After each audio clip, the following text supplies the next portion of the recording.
Would you like to avoid being seen as judgmental? I certainly would. Oftentimes, we as believers see a life that doesn't reflect Christ, and if we're not careful, we might publicly shame someone when we could have privately saved someone. In James chapter 5 verse 19 it says, "My brothers and sisters, if any among you strays from the truth and someone turns him back, let that person know that whoever turns a sinner from his error of his way will save his soul from death and cover a multitude of sins." We might see something in someone's life, but I recommend that if you're going to confront someone, you don't do it publicly, you do it privately.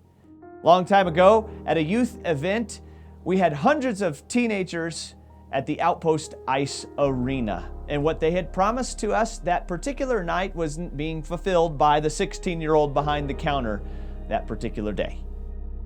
And I had exchange back and forth with that person.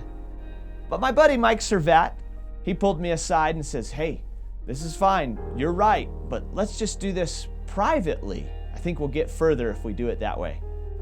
Those were great words of wisdom. And when we see error in someone's life, I would challenge us to do a couple of things. Look for that right time, the private moment where you don't publicly shame someone.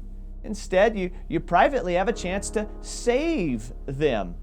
If you're going to call out someone to a higher standard of living, make sure you've done it personally for yourself as well. Don't look at what is a speck in someone else's eye while you've got a giant log in your own eye. Take a look at your life first and then prayerfully move forward. Prayerfully move forward. Let that be the foundation of the before, during, and after. If you do so, I think you'll see that brother or sister won over and saved from the error of their way.